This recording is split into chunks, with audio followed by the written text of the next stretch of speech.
bersama dengan saya Ibob David dalam program Pas News Podcast. Hari ini saya kedatangan dua narasumber yang luar biasa, dua anak muda yang menurut saya sedang menjadi contoh, teladan, bahkan berkat. Mereka adalah yang pertama, narasumber kita yang pertama, Tarida Priscilla Hasian Simanjuntak. Halo Tarida. Halo.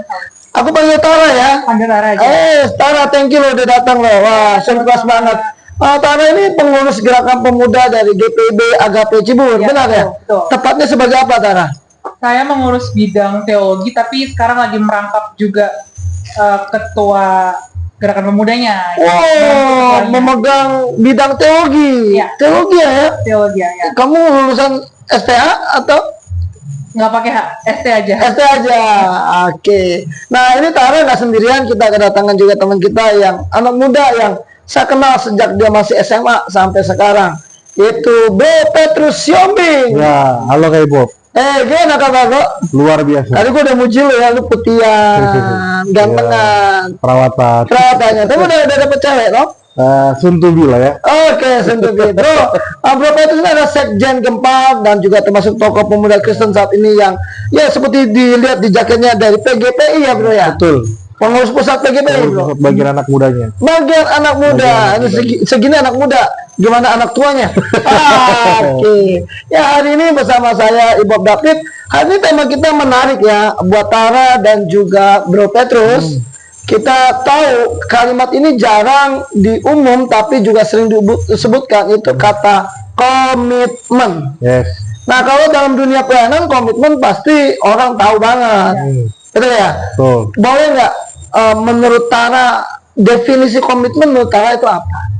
Kalau lihat dari KBBI tadi sempat nyontek sebentar. Lama juga banyak nggak apa-apa. Itu singkatnya sih perjanjian yang kita buat dengan salah satu pihak ya.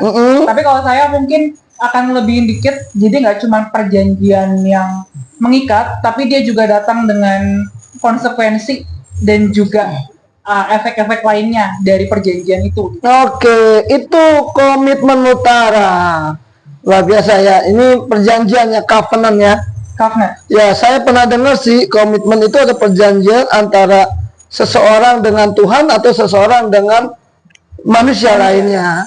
Yang dimana itu adalah buat deal atau perjanjian atau satu kalimat, satu ayat mengatakan bagaimana seorang mungkin berjalan apabila tidak ada kesepakatan. Kalau menurut Bro Petrus nih, komitmen apa yang ada di benak Bro Petrus? Tadi kan Tara bilang kan satu perjanjian ya. Komitmen itu berasal dari kata komit. Komit, ya kan? Komit berarti ibaratnya satu kesepahaman lah yang Kak Ibob bilang. Bagaimana kita istilahnya kalau dalam dunia bisnis lah ya kan? Dalam bisnis. Kita sepakat nih menjalankan bisnis apa. Nah nanti dalam hal itu kita tuangkan dalam satu perjanjian. Karena kan saya kan latar belakang saya kan sebagai pengusaha dan juga sebagai konsultan hukum juga. Jadi kalau tidak ada komitmen itu tidak akan berjalan dengan baik. Oke, wah tepuk tangan dulu. Wah, ini saya senang nih. Kita ketemu orang-orang pintar nih, orang-orang hebat nih, anak muda ya. Saya senang, saya bangga. Tepatnya orang Batak nih. Iya. Putra-putri Batak ya. Oke, balik lagi ke Tara. Tara, sejauh mana, seberapa besar, seberapa pentingkah komitmen itu menurut Tara? Menurut saya komitmen itu penting banget. Oke. Baik komitmen kepada seseorang atau kumpulan orang maupun kepada Tuhan. Karena kayak tadi komitmen itu kan janji. Janji. Dan janji itu mengikat. Artinya kalau kita sudah komit terhadap sesuatu, kita pun harus harus bisa menerima konsekuensi yang datang dari komitmen tersebut. Dan juga segala hal yang kita lakukan ya juga harus menepati komitmen itu. Artinya ya perjanjian atau covenant itu kan nggak bisa dilanggar aja. Dia mengikat. Nah, Bro Petrus kan tadi dengar tuh dari Sistara bahwa komitmen itu nggak bisa begitu aja dilanggar, gitu kan? Nah, kalau nggak salah dalam bidang usaha atau dunia marketplace itu ada kata one prestasi. Iya, betul ya? Betul. Nah, kira-kira kalau komitmen dilanggar, definisi one prestasi itu apa sih? Kalau definisi wan prestasi kan menurut pasal 1230 KUH Perdata. Yes, itu saya kan suka ada sama Anda. Ada. Benar sekali, saya suka sama Anda. Saya suka Anda main pasal. Anda main pasal, saya akan main pasal juga. Bedanya Anda hukum, saya Alkitab. Lanjut. Ya, kan dalam pasal 1230 KUH Perdata kan ada 4 klausa yang mengikat gitu kan. Ya. Apabila dalam 4 klausa itu tidak memenuhi, itu bisa dijadikan wan prestasi. Artinya kesepakatan itu bisa gagal atau dibatalkan oleh hukum. Kenapa? Karena kalau kita melakukan suatu perjanjian apabila salah satu pihak tidak cakap dalam hukum, misalnya contohnya cacat, maaf ya, cacat dalam arti kata misalnya maaf istilahnya bibirnya sumbing atau apa itu tidak bisa melakukan perjanjian. Atau misalnya menarik nih. Di bawah 17 tahun itu tidak bisa. Tapi kalau di atas 17 tahun atau 20 tahun itu bisa melakukan perjanjian. Nah, dan juga apabila kita melakukan perjanjian dengan salah satu orang yang sudah terpidana dan sedang menjalankan hukuman, itu sama aja juga kita gagal demi hukum.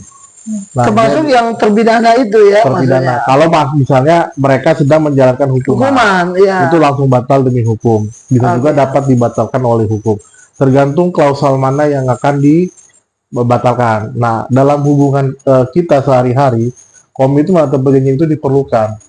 Karena kenapa? Karena untuk mengetahui kembali lagi kepada integritas. Yes. Ujung daripada komitmen adalah integritas. That's Kalau right. kita melanggar komitmen kita, istilahnya, bagaimana kita menjaga komitmen kita sama Sang Pencipta kita. Oke. Nah, ini ngomong-ngomong kata melanggar komitmen, wan prestasi. Gimana kalau datangnya telat melanggar apa enggak itu? Kalau itu sih jujur sih, itu memang saya salah. Cuman saya nggak mau Anda. Cuman karena tadi ada tugas yang harus disegerakan, dikirim oleh pimpinan. Saya kan punya big boss nih, ya kan. Jadi ketika dia minta, padahal sudah pulang tuh tadi kan.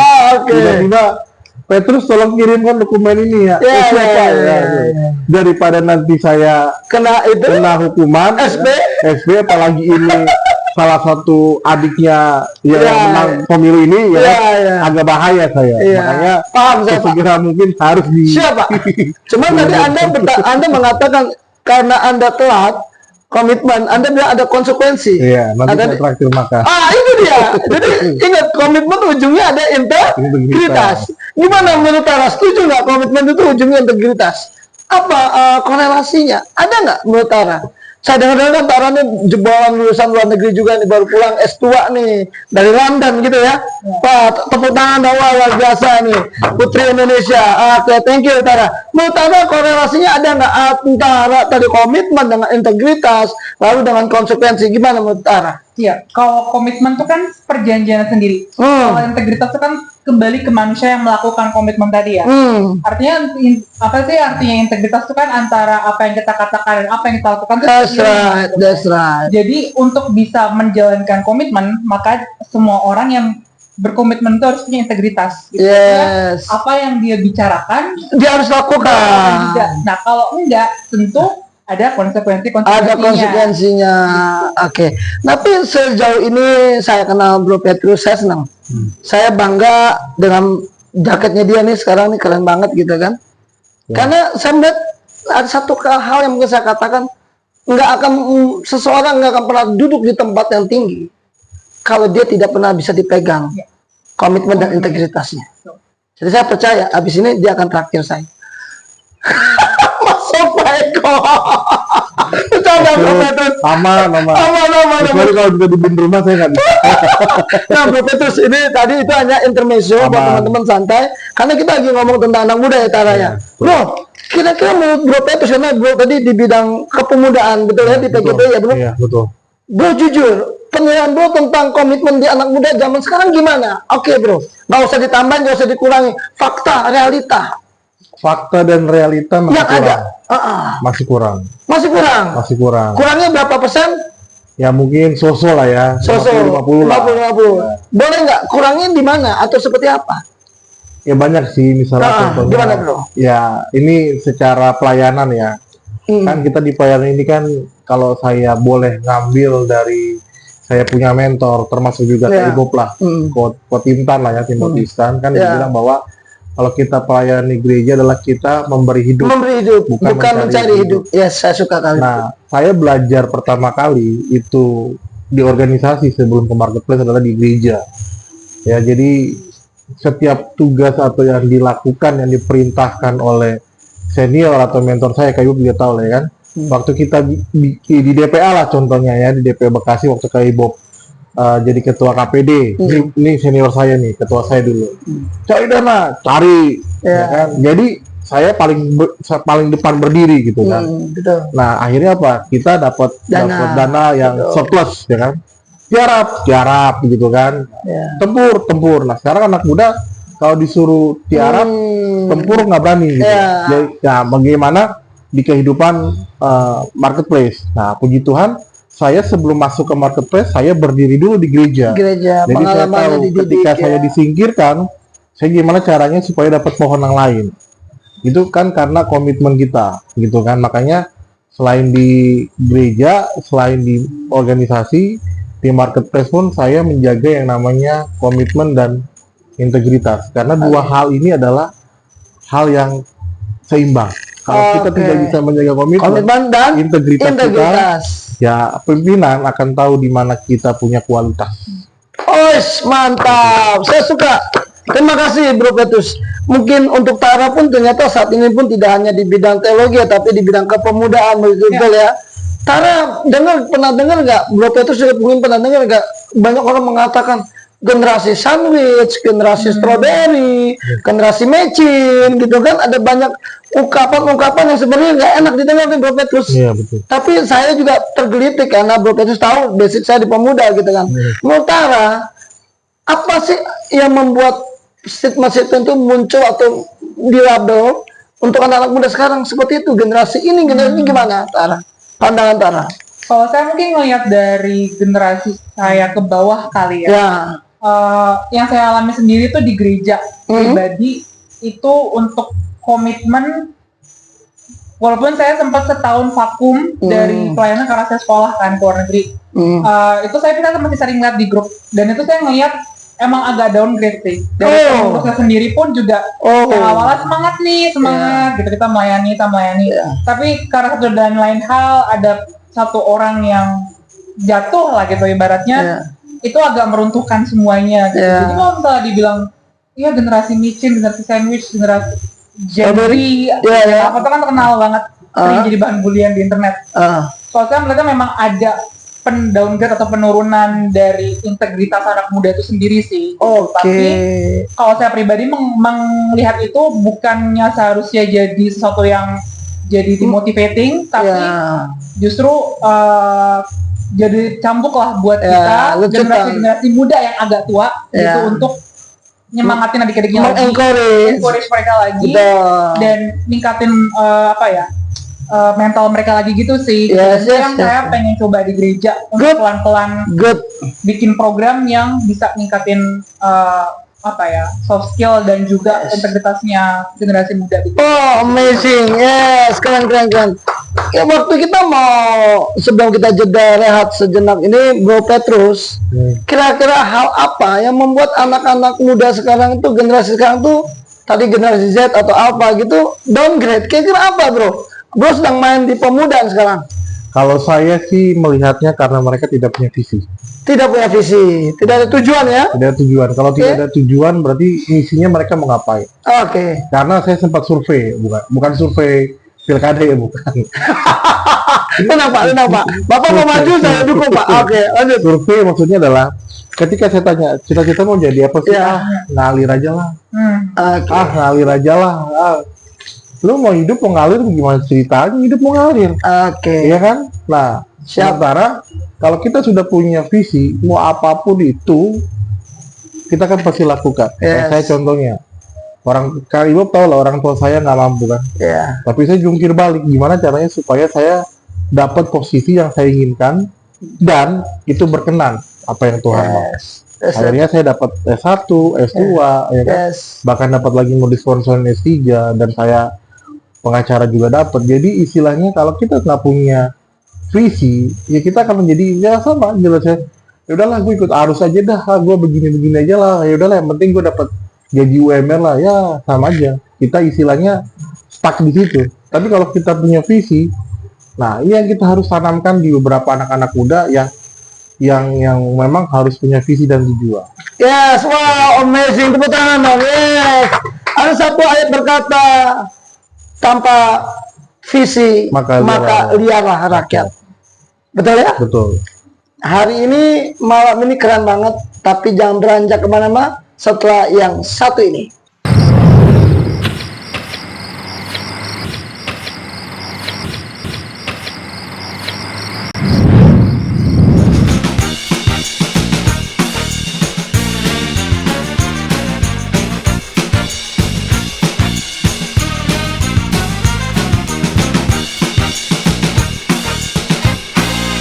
Ya, kembali lagi dengan saya Ibob David dalam program Passport Fast News Podcast dengan tema komitmen. Ya, Bro Petrus dan juga Sis Tara, seru juga kita sempat sejenak ya rehat nih ya. Tadi Bro Petrus sempat bilang hot apa nih gitu kan, panas atau apa? Langsung aja to the point. Kayaknya Abang Petrus nih makin lama makin ganteng tadi saya bilang, makin putih, makin kurus. Gitu kan tampilan oke, bahkan tadi saya dengar pakai mobil listrik sekarang gitu kan. Wah, pertanyaannya udah ada calonnya atau belum nih? Nah, itu pertanyaannya. Soon to be. Oh, soon to be, benar. Ya. Bukan dulu ada artis penyanyi tuh? Udah lah. Dulu kan penyanyi. Berlalu. Oh gitu. Saya pikir malah makin dekat makin jadi. Enggak ya?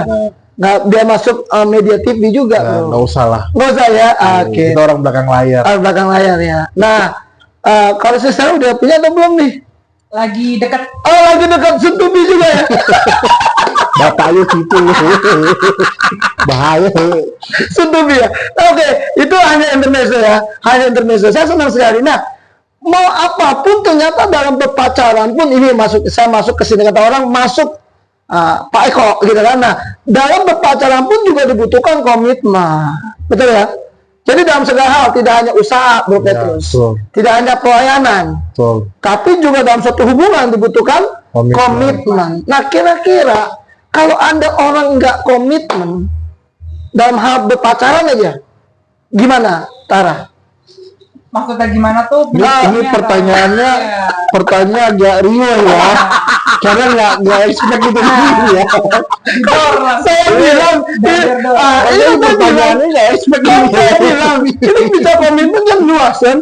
Saya udah definisikan dengan pekerjaan, dengan pelayanan dan juga dengan hubungan. Kan udah hati-hati tuh bokap liatin. Udah dalam hubungan. Oke, dalam maksudnya gini, ketika Anda menjalin satu hubungan berpacaran atau tadi kan covenant atau komitmen ini kan dua pihak. Lalu ada yang melanggar, tidak menempati komitmen. Gimana dari Tara sendiri hal ini? Bisa disoroti, bisa dinilai apa? Kalau pacaran gak komitmen, tinggal aja. Wih, sadis. Gitu. Tapi kan pasti kalau pacaran itu kan kalau di Kristen untuk menikah. Oke. Berarti di awal-awal tuh harus ada obrolan pahit-pahitnya dulu. Ngapain nih deket-deket nih gitu. Ngobrolin visi ke depan mau gimana. Terus di posisi mana dia mau takkan Tuhan. Apakah Tuhan sudah jadi hal yang utama buat dia atau belum. Apakah dia mau mengejar Tuhan bersama atau tidak. Kalau misalnya dirasa cocok sudah oke, yuk kita jalanin. Tapi kalau di tengah-tengah pada pihak yang melanggar komitmennya, tinggal aja. Makanya pacaran tuh nggak boleh baper. Ini baru juntak, bro. Susah kok baru juntak ngomong begini. Sama kayak istrinya kan? Gue mau ngomong gak enak. Istri gue baru juntak. Makanya semua tembak dor. Ini mandor-doran kita. Ted, ini lu udah dengan Tara bagus banget ngomongnya. Nah, dari sisi lu gimana nih? Kalau lu pacaran atau berhubungan tiba-tiba ada nggak komitmen? Ya, lihat dulu komitmennya sesuai konteks lah. Misalnya contohnya dia mau pergi satu tempat, tiba-tiba dia melanggar komitmen. Kita lihat dulu kenapa dia melanggar komitmen itu. Misalnya contohnya mamahnya sakit atau misalnya entah siapa yang meninggal gitu kan. Nah itu kan harus lihat dulu gitulah, harus tahu dulu komitmennya apa. Tapi kalau itu kan ada yang secara garis besarnya, ada yang nggak terlalu substansial. Ada juga yang garis besar, misalnya gua nggak expect lagi, dalam berpacaran contohnya. Hubungan berpacaran mau ngapain? Kalau mau sekedar have fun, mendingan gak usah pacaran. Oke, Ya kan? Kalau misalnya tujuan ke depan adalah menikah kan, satu, pacarannya jangan boros. Karena kenapa jangan boros? Ingat sinamot. Oke, iya dong. Jelas dong. Karena ini versi Anda Batak. Saya kan orang Batak ya kan. Versi itu aku ngomong. Apalagi Ini kalau versi Batak. ya, gitu. apalagi kalau calonnya bukan orang Batak. Jadi Aman dong. hemat-hemat lah duit kau itu. Kalau bukan orang Batak tidak aman dong. Justru lebih bahaya. Kenapa? Duitnya makin banyak. Kan gak diminta sinamo. Beli marga, beli baru. Potong berapa lagi ya? Oh my God. Hemat-hemat lah duit kau. Oke, siapa? Belum lagi yang lain kan. Siap. Nah, makanya jadi kalau berpacaran itu udah sisihkanlah sebagian besar duit kita untuk pesta adat. Keren. Karena kita ngelamarnya pakai duit, nikahnya pakai duit, Yes. ya kan? Nah, jadi kalau berpikiran untuk selingkuh, kayaknya nggak ada itu. Masuk Pokok. Padahal nggak ngerti juga nih. Tapi nggak apa. Kita kasih tepuk tangan dulu, plus nih bang. Ini seru banget, seru banget. Jadi kalau dari Tara tuh langsung komitmen no ya, putus gitu ya. Oke ya, no ya. Tapi kalau Petrus lebih bijak dia, karena orang hukum dia. Dilihat dulu nih sisi yang mana. Ya kan? Ya kan? Lihat dulu, lihat dulu, ya. Tapi saya berpikir nggak salah kalau wanita memang begitu tipenya. Iya. Karena kan perasaan. Kalau cowok kan logika, pikiran. Jadi kedua jawabannya sama. Saya sebagai host paham ini, gitu kan? Percuma latihan di Rumah kan? di radio. Oh gimana? Di radio gimana nih? Oke. Nah, bicara tentang komitmen, teman-teman ini seru banget ya. Nah, hal yang menarik dari komitmen ini sendiri, kira-kira dari Petrus dulu dah, saya balik sekarang. Apa sih keuntungannya? Dampaknya kalau kita lakukan komitmen itu? Dampaknya satu, kita lebih bisa disiplin. Lebih disiplin. Oke, Karena good. kita punya manner yang baik. Manner yang baik. Karena di Indonesia ini atau di seluruh dunia ini nggak perlu orang pintar sebenarnya. Perlu orang yang mannernya baik dan mau belajar taat. Cakep. Kalau kita saya orang bodoh dulu. Ya. Tanya deh di guru-guru saya waktu SMP. Nilai saya yang bagus cuma PPKN sama Gue agama. hanya kenal lu di guru-guru SMA lu karena gue sering Iya, SMA. SMA juga boleh nanya. Saya dulu tinggal kelas di SMA 4. Iya. Pindah terbang ke SMA 10. Nilai saya jelek, kebakar semua. Jangan kebakar atau PPKN sama agama. Tapi karena saya mau taat, saya mau belajar disiplin, saya mau belajar komitmen untuk Aduh, guru agama lu bagus padahal. Iya, ya kan? Iya, guru agama lu bagus kan temen gua. Patogar kan? Iya, temen gue guru agama Cuman lu. nilai gue jelek semua karena gue nggak ngerti. Kacau aja kan. Kos tangan nggak ngerti gue. Ya kan? Oke, siap. Nah, jadi artinya, iya gue mau belajar untuk gue nggak mau kayak ini lagi. Yes. Nah, daripada kita jadi orang pinter, Ya. tapi dari kepintaran itu buat kita belangsak. Ya, yang paling Belangsak penting apa ada. itu ya bahasa Bekasi? Ya, itu belangsak. Ya, belangsak ya, pokoknya belangsak. Ya udah, itu kan komitmen kita kan hancur. Yes. Nah, saya berpikiran bahwa lebih baik saya bodoh, tapi saya mau belajar. Mau taat. belajar. Ya, mau gitu. disiplin. Mau disiplin. Sehingga Punya manner yang baik. mannernya yang baik. Cakep. Ya, jadi ketika kita ketemu dengan orang-orang besar, Yes. ya kan? Good. Siap tanda, laksanakan, siap tempurah. That's right. That's right. Oke. Yeay. Jangan-jangan udah menggantikan posisi Mayor Teddy atau gimana nih? Enggak. Belum. Oh enggak. Tapi suka ketemu kan? Suka ketemu. Suka ketemu ya. Kita beda kementerian. Ya, salam buat beliau ya. Oke. Nah, siap. Tara udah dengar nih dampak yang positif dari melakukan komitmen menurut Petrus itu. Menurut Tara apa? Saya pribadi. Kalau komitmen mungkin jadi lebih diingetin aja ketika ada masalah. Pasti kan perjanjian dengan siapapun, bahkan dengan Tuhan sekalipun gitu. Pasti kan ada masalah, ada tantangan, ada godaan segala macem. Tapi kalau misalnya udah komitmen, udah inget nih janjinya masing-masing nih, itu pasti akan selalu ada efek diingetin lagi. Jadi kita akan lebih terikat lagi. Dan aku pernah baca bukunya Timothy Keller kalau tahu. Itu tentang The Meaning of Marriage. Itu dia bilang The Meaning of Marriage. Iya, saya suka banget bukunya Timothy. Oh my God. Kayaknya udah siap-siap Oh my God. Maka gue bilang, oh my god. Bukunya salah tentang marriage. Makanya juga bilang, mau. Tapi ada bokapnya itu, urusan sama bokap. Pulang-pulang nih nanti sidang gitu. Lanjut.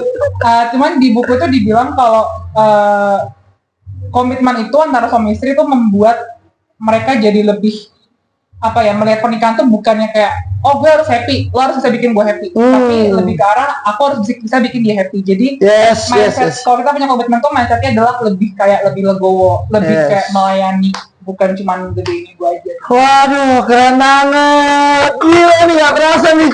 Bro, lu tau gak, waktu lu ngomong kata tadi, gue ambil kalimat, gue tipe orang gitu, gue ambil kalimat kata, kita harus punya manner yang baik. Ya bro ya, itu gue seneng banget, asli. Gue secara pribadi ya, bro tahu siapa saya, seorang hamba Tuhan, seorang pengkhotbah itu. Tahu lah, udah 10 tahun, 20 tahun lebih. Iya, maksudnya lebih tepat gini. Ini buat gue pun juga suatu hal yang masukan yang baik banget. Karena kita akan belajar dengan semua orang. Betul ya? Betul. Nah, bahkan kalau dari Sistara lebih keren lagi tadi. Kalau kita punya komitmen, khususnya suami istri, bukan kita menuntut kita harus bahagia, tapi kita justru berkomitmen untuk membahagiakan pasangan kita. Menurut saya itu cakep. Itu keren, Petrus. Ya. Jadi sebenarnya kalau saran gue sih, Petrus, lu mau nyari pasangan yang model-model kayak Tara. Asik. Ya, itu gue harus tahu Petrus. Karena kemarin kan calonnya artis tuh, penyanyi gitu kan, terkenal. Kamu sih kayak gitu, Pak. Ini saran aja, Pak. Jadi lu dilihat bahwa bukan lu yang hanya membahagiakan, tapi pasangan lu yang membahagiakan. Itulah kedewasaan seseorang dalam berkomitmen. Betul ya? Nah, ini menarik karena tinggal waktu nggak terasa nih, Bro Petrus. Bisa nggak Bro Petrus kasih tips atau saran-saran sehingga anak muda di luar sana bisa berkomitmen? Silakan, Pak. Ya, yang pertama secara garis besarnya adalah milikilah visi. Miliki visi atau tujuan ya. Setelah kita miliki visi atau tujuan, di situ kita bisa berkomitmen untuk bagaimana kita bisa tough di proses hidup kita. Yes, bisa stabil, bisa kuat. Kuat. Jadi bukan seberapa besar pencapaian dalam hidup, tapi seberapa besar prosesmu untuk mencapai ke sana. Amin. Mantap. Pengalaman hidup saya adalah saya ini bukan tiba-tiba jadi begini enggak, tapi saya punya proses yang harus saya jalani, yang harus saya lalui, sehingga puji Tuhan ketika kita melihat komitmen hidup kita, wah ternyata saya bisa melalui ini. Yes, luar biasa Bro Petrus. Ya, hal inilah teman-teman yang saya suka dari Petrus, muda orangnya tapi dewasa pemikirannya. Jadi kalau Sistara mau cari calon juga kayak gitu mestinya. Gitu yang dewasa gitu ya bro ya. Oke. Nah Sistara, dari Sistara tips apa, saran-saran apa yang sebenarnya anak-anak muda itu tadi yang dikatakan Tara downgrade nih, nah sekarang bisa mereka berkomitmen apa kira-kira masukannya? Mungkin lebih ke arah mengenal diri mereka sendiri ya. Mengenal diri sendiri. Oke. Disiplin dan jangan lupa selain ke Tuhan, artinya berdoa minta Tuhan untuk bangun kepribadian mereka, bangun komitmen mereka. Yes. Wow, tepuk tangan juga. Dua orang ini bukan, bahasa saya sih bukan aba-aba, bukan ecek-ecek. Dua-duanya udah lulusan S2, tinggal S3 semua ini kan. Tahun depan kan. Nah, jadi ini bukan ecek-ecek, bukan aba-aba. Jadi kalau mereka mengatakan komitmen, mereka mengatakan visi, mereka mengatakan disiplin, mereka sudah jalanin itu semua. Betul ya? Ya, pesan saya cuma satu, sebagai kakak, sebagai teman, sahabat, lemah lembut dan rendah hati. Karena itu kunci ketenangan jiwa. Tuhan mengatakan, belajarlah kepadaku, lemah lembut dan rendah hati, maka jiwamu akan mendapat ketenangan. Jadi semakin kita dipakai Tuhan, semakin kita dipromosikan, kita tetap lemah lembut, tetap rendah hati. Terima kasih Bro Petrus, terima kasih Sistara, maju terus dalam pelayanan dan juga usahanya dan pekerjaannya. Terima kasih Passport Plus News Podcast. Sampai jumpa. See you and God bless you. Bye bye.